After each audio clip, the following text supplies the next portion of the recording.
Sir బాగున్నాను sir. బాగున్నా. మీ పేరేం పేరు? నా పేరు నరసింహ సార్. మీది లోకల్ ఏ ఊరు? కన్నా మూడింతలపల్లి. ఓకే. ఇది కుంకుడుకాయ పందిరేని కానీ లెవెల్ చేసి పెట్టాము. వాటర్ గురించి లాస్ట్ టైం 1 month కింద అక్కడ పైన బోర్ వేసిరు? బోర్వెల్ వేసింది.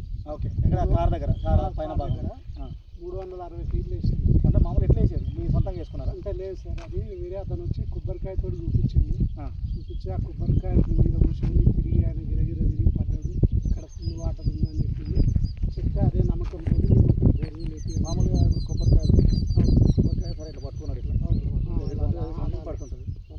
అయితే ఈ కొబ్బరికాయ సరే ఏదైనా కావచ్చు, వాళ్ళని ఇబ్బంది పెట్టడం కోసం జస్ట్ ఇన్ఫర్మేషన్ కదా. భూమి లోపలికి ఏమన్నా కరెంట్ పంపించింది ఆ కొబ్బరికాయ ద్వారా? ఏం లేదు. మరి ఎట్లా గాలి పట్టుకుంటే ఎట్లా తెలుస్తుంది అన్నట్టు వాళ్ళ నమ్మకం ఏంటంటే ఆ కొబ్బరికాయ కింద పడ్డ దగ్గర వాటర్ అనేది మా కొబ్బరికాయ చేతి నుంచి పడిపోతుంది. భూమికి గురుత్వాకర్షణ బలం ఉంది కదా, పడ్డ దగ్గర నీళ్ళు ఉండొచ్చు అన్న వాళ్ళ నమ్మకం. ఆ నమ్మకంతో కొన్నిసార్లు పడి ఉంటుంది. అందువల్ల మేము చూస్తామని మరి వాళ్ళు డబ్బులు ఇస్తారు ఏమన్నా? ఏదో మన సంతోషం. అది ఎన్ని ఫీట్లు వేసింది? 360 ఫీట్లు వేసింది. వాటర్ ఏం రాదు, డస్ట్ మొత్తం బండ వచ్చేసి పౌడర్ వచ్చింది, బయట పౌడర్. ఓకే. మా నెంబర్ లాస్ట్ ఒక పొర కూడా ఇంచు ½ ఇంచు వాటర్ కూడా రాదు, మొత్తం డ్రై వచ్చింది. అంటే వాళ్ళకి సైంటిఫిక్గా అనేది అనుభవం ఉండదు కాబట్టి గుడ్డి నమ్మకంతో మూఢ నమ్మకాలు అనేది అంతేలేక కొబ్బరికాయ అంటేనే నీకు అట్లా ఉంటుంది. వాళ్ళు కూడా వాళ్ళు ఎవరు ఒక దగ్గర పడి ఉంటాయి, ఒక దగ్గర పడవు. కానీ వాళ్ళు కూడా 70% వాళ్ళది కూడా ఫెయిల్ అవుతున్నారు. 30% పడుతుంది. సక్సెస్ రేట్ అనేది అక్కడ ఉన్న ఏరియా బట్టి, జియాలజీ బట్టి ఉంటుంది, అక్కడ ఉన్న భూగర్భ జలాలని బట్టి ఉంటుంది.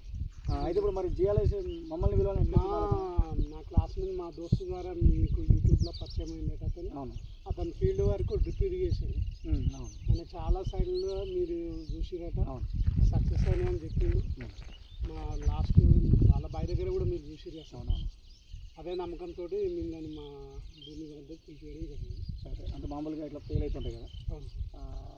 ఇట్లా సైన్స్ కాకుండా ఫెయిల్ అవ్వడం ఇబ్బంది. రకంగా నష్టం 30-40 వేలు ఈజీ నష్టపోతాం. అక్కడ ఉన్న భూమిని బట్టి ఎవరైనా సర్వే చేస్తాం. మేము సైంటిస్ట్ అనుకోండి, అక్కడ మ్యాప్ ప్రిపేర్ చదివింది ఇదే జియాలజీ సబ్జెక్ట్ కాబట్టి కొంచెం సైంటిఫిక్ ఆధునిక పద్ధతుల ద్వారా మన సైన్స్ టెక్నాలజీ ప్లస్ నేను చదువుకునేది కాబట్టి మనకు ఐడియా అవగాహన చాలా ఖచ్చితంగా ఉంటుంది. అయితే మీరు మామూలు రైతులకు చెప్పే అంశాలు ఏమైనా ఉంటాయా? ఇప్పుడు ఇలా మేము సక్సెస్ అయిందనుకో, ఇది 100కు ఒక 90% ఉన్నది విజయవంతం అవుతుంది అన్నట్టు మేము మా చుట్టుపక్కల రైతులు వేసుకుందంటే మిమ్మల్ని ఖచ్చితంగా మిమ్మల్ని చేయడం జరుగుతుంది. Thank you. Okay sir. ఖచ్చితంగా సక్సెస్ అవ్వడం కోసం ప్రయత్నం చేస్తాను. Okay sir. ఖచ్చితంగా.